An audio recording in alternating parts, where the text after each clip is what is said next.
समांतर पट्टिका गोलीय संधारित्र यानी कि spherical parallel plate capacitor. Last में हमने पढ़ा था पैरेलल प्लेट कैपेसिटर और हमने स्फेरिकल कैपेसिटर पढ़ा था। आज हम पढ़ेंगे स्फेरिकल भी हो और पैरेलल प्लेट भी हो।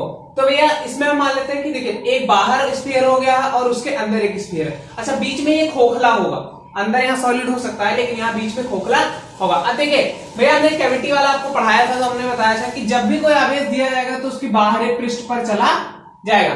अब यहाँ पे देखिए जो आवेश है वो बाहरी पृष्ठ पर चला गया है, -q आवेश। मान लिया हमने कि यहाँ पे -q आवेश है, तो ये क्या करेगा कि अपने बगल वाले परत पे भी ऐसा आवेश उत्पन्न कर लेगा कि दोनों आवेश मिला करके 0 हो जाए। तो अगर इस पे हमने -q आवेश दिया है तो बाहर वाले पे ये अपने आप +q आवेश स्थापित कर लेगा।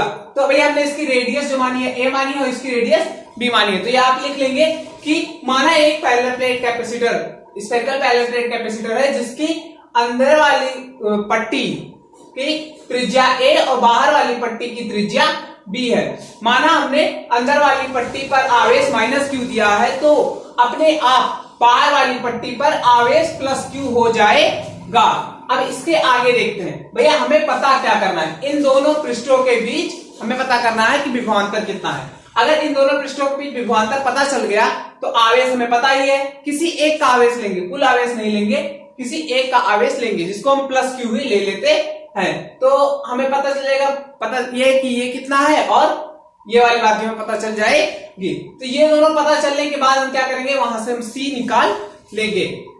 तो भैया विभवांतर इन दोनों का पता करना है तो दोनों का अलग अलग विभव भी तो पता करना पड़ेगा पहले। तो पहले इस वाले का विभव VA निकाल लेते हैं और इसका VB निकाल लेते हैं और दोनों का पता करना है तो VB - VA कर देंगे।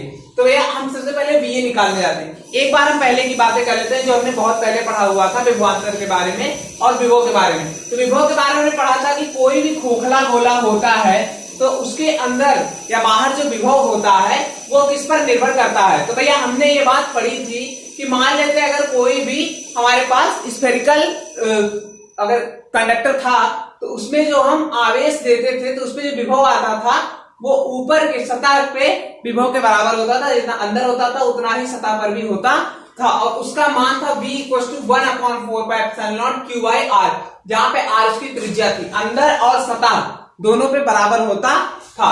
अब बाहर के लिए जाते थे तो भैया जितनी दूरी पर r होता था यानी कि स्मॉल r उसको हमने डिस्टेंस माना था, तो जितनी दूरी पे r होता था उतनी दूरी को ही हम मान लेते थे। तो भैया VA निकालने के लिए क्या है, हमारा ये परत है यानी कि हमारा क्या है कि पृष्ठ है, पृष्ठ के लिए क्या होगा 1/4πε0 q और बाई जो इसकी त्रिज्या है। और अगर B वाला लेंगे तो क्या हो जाएगा, बाहर हो जाएगा और बाहर के लिए क्या है r यानी कि जितनी दूरी पर है उतनी दूरी पर केंद्र से। तो भैया केंद्र से उसकी दूरी कितनी है b है तो b ले लेंगे। तो यहाँ पे VA हमने निकाला है 1/4πε0 और यहाँ पे कितना आवेश है -q, तो -q ले लिया और जो त्रिज्या है वो ले लिया। अगर अंदर होता तो भी हम a ही लेते क्योंकि हमने पहले बताया कि अंदर या पृष्ठ पर कितना होता है खोखले गोले के लिए r, जितनी यानी कि त्रिज्या है उतनी। अब बाहर के लिए लेंगे, दोनों को जोड़ेंगे तभी तो पता चलेगा कि यहाँ पर कितना विभव है, दोनों की वजह से क्योंकि विभव होगा वहां पे, तो बाहर वाले की वजह से क्या होगा 1/4πε0 q/b यानी कि जो जितनी दूरी है केंद्र से उतनी। अब भैया VA में पता चल गया, VB पता करने जाते हैं। जब VB पता करने जाएंगे तो ये क्या हो जाएगा, ये अंदर हो गया और अंदर वाले पे अगर हम निकालते हैं विभव तो करते क्या है कि जितनी त्रिज्या है उतनी ही दूरी लेते हैं, ये वाला फॉर्मूला लगाते हैं। तो पहले इस वाले का अगर निकाल ले तो क्या हो जाएगा 1/4πε0 - q और बटा b। b क्यों है भैया, b क्यों की त्रिज्या है, अंदर हो या पृष्ठ पर हो विभव बराबर होता है। तो और अगर बाहर वाले पे निकालने जाएंगे तो कोई भी पृष्ठ ही है तो क्या होगा 1/4πε0 q/b। अगर आप दोनों को जोड़ेंगे तो कितना आ रहा है भैया, 0 आ रहा है। तो दोनों पृष्ठों के बीच विभवांतर निकाल लेते हैं। दोनों पृष्ठों के बीच विभवांतर कितना होगा VB और में से VA हम घटा देंगे तो VB - VA हमारा कितना हो जाएगा, VB पे है 0 और VA पे जो है वो हमने लिख दिया है यहाँ पे। अब ये देखिए माइनस साइन जब यहाँ अंदर जाएगा तो ये प्लस और यहाँ माइनस आ जाएगा।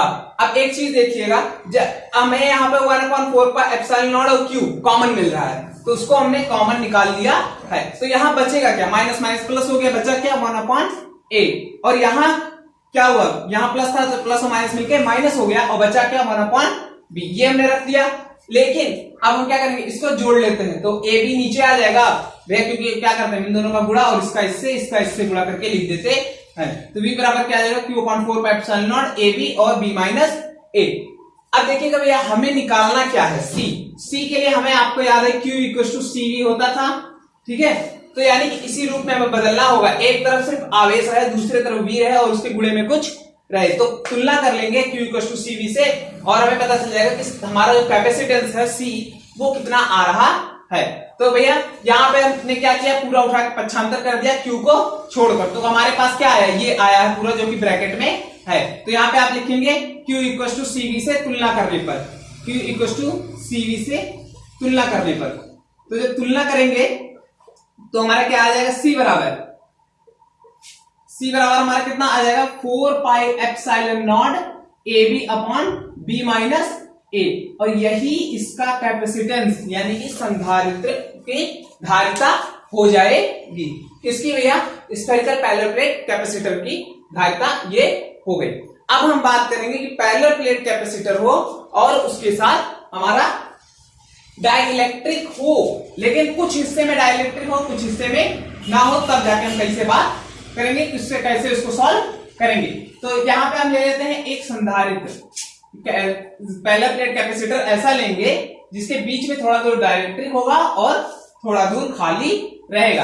अच्छा भैया आपको याद होगा लास्ट वाले लेक्चर में हमने बताया था V equal to e into d, ये बताया था। तो हम ये पैरेलल प्लेट कैपेसिटर ले रहे हैं, यहाँ पे इस वाले हेडिंग को आप भूलिए, तो यहाँ पे हो गया प्लस प्लस प्लस प्लस, हमने यहाँ मान लिया प्लस आगे प्लस चार्ज और यहाँ पे माइनस आ जाएगा हमारा ऑटोमेटिक, क्योंकि हमने बताया था टोटल चार्ज जो होगा वो कितना हो जाएगा, 0। तो हमने माना कि ये थोड़ी दूरी यहाँ पे डाइलेक्ट्रिक है, कितनी दूरी हमने मान लिया t, और टोटल डिस्टेंस हमने मान लिया है d। तो एक बार बताइए भैया t दूरी में अगर डाइलेक्ट्रिक है और इसका डाइलेक्ट्रिक कांस्टेंट k है, तो बाकी के दूरी में क्या डाइलेक्ट्रिक है, बाकी के इलाके में डाइलेक्ट्रिक नहीं है। तो एक काम करें, यहाँ का v निकाले और यहाँ का v निकालें, दोनों को जोड़ दे तो दोनों का विभवांतर आ जाएगा। तो सबसे पहले निकालते हैं जहां डाइलेक्ट्रिक यानी कि परावैद्युत, जहां परावैद्युत नहीं है, जहां परावैद्युत नहीं है वहां का विभव, वहां का विभव। अच्छा भैया आप याद करिए, हम पहले क्या निकालते थे, ई निकालते थे, ई यहां का क्या होगा, सिग्मा अपॉन एप्सिलॉन नॉट, और भैया v बराबर क्या होता है, ई इंटू डी। तो यहाँ पे डिस्टेंस कितनी है, देखिए जो खाली इलाका का हम निकाल रहे हैं वो पूरा d नहीं है, d माइनस टी है, बताइए कंफर्म। तो टोटल v हम एक ही साथ निकाल रहे हैं, तो खाली वाले इलाके का हमारा क्या हो जाएगा, v1 इसे हम नाम दे रहे हैं, तो क्या हो जाएगा हमारा sigma upon epsilon not D minus T. और जहां परावैद्युत है, परावैद्युत है वहां काम निकाल रहे हैं अगर विभव, तो v इक्वल टू क्या हो जाएगा, सिग्मा अपॉन एप्सिलॉन नॉट परावैद्युतांक और जितनी दूरी है उतनी, ये हमने लिख लिया। तो इसको v2 नाम दे दिया, तो टोटल v बराबर क्या आ जाएगा, v1 प्लस v2। तो कुल हम निकाल लेते हैं, तो जोड़ देते हैं दोनों को, कितना आएगा, sigma upon epsilon not D minus T, और दूसरे वाले को ऐड करेंगे तो सिग्मा अपॉन एप्सिलॉन नॉट के इंटू टी, ठीक है। अब भैया इसको क्या करते हैं, सिग्मा अपॉन एप्सिलॉन नॉट जो है उसको कॉमन ले लेते हैं, तो सिग्मा अपॉन एप्सिलॉन नॉट जब हम कॉमन ले लेंगे तो आ क्या जाएगा हमारा, डी माइनस टी बचा, और यहां से क्या बचा, प्लस टी अपॉन के। अब एक काम करते हैं भैया, सिग्मा अपॉन एप्सिलॉन नॉट और यहां से हम t कॉमन ले लेते हैं, माइनस टी लेते हैं, तो d माइनस टी कॉमन लिया तो क्या बचा, 1 माइनस 1 अपॉन के, ठीक है। ये हमारा हो गया v के इक्वल, ये इधर का मिटा के वहां पे हम लिख देते हैं, फिर आगे सॉल्व करते हैं। तो ये वाला भी आप लिखेंगे कि आंशिक, इसकी जो हेडिंग है वो है आंशिक क्षेत्र में परावैद्युत होने पर समांतर पट्टिका का धारिता की धारिता, ठीक है। तो यहाँ पे v इक्वल टू क्या हो जाएगा, सिग्मा अपॉन एप्सिलॉन नॉट, ये वाला लिख ले रहे हैं एक बार, d minus t into 1 minus 1 upon के, ठीक है। अब भैया सिग्मा बराबर आपको क्या याद होगा, क्या था हमारा, q इक्वल टू क्या था हमारा, सिग्मा इक्वल टू हमारा था q बाई ए, ठीक है, q बाई ए था।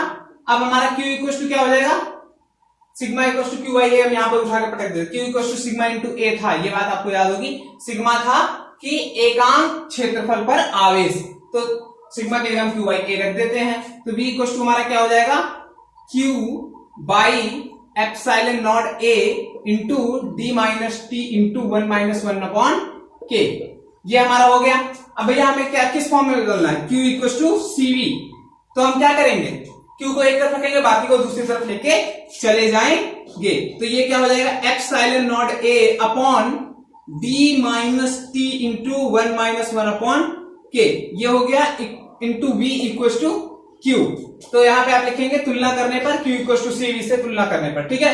c बराबर हमारा कितना आ गया, epsilon not a upon d minus t into 1 minus 1 upon k, ये हमारा हो गया कैपेसिटेंस। अब एक बात भैया यहाँ पे आप लिख सकते हैं कि ये जो पहले वाला था, पैरेलल प्लेट कैपेसिटर जो हमने निकाला था कि पूरा डाइलेक्ट्रिक था या पूरा बिना डाइलेक्ट्रिक का था, तो उसको भी इसी से निकाल सकते हैं। आप कैसे निकाल सकते हैं, यहाँ पे जो t है ये डाइलेक्ट्रिक की दूरी है, तो यहाँ पे d माइनस टी को 0 कर दीजिए, यानी कि d बराबर t कर दीजिए, तो d बराबर t यहाँ पे रखेंगे तो वो वाला आपका फार्मूला आ जाएगा, और t बराबर अगर आप 0 रख देंगे तो जब डाइलेक्ट्रिक नहीं था उसका फार्मूला आ जाएगा। तो आज के लिए इतना ही रखते हैं।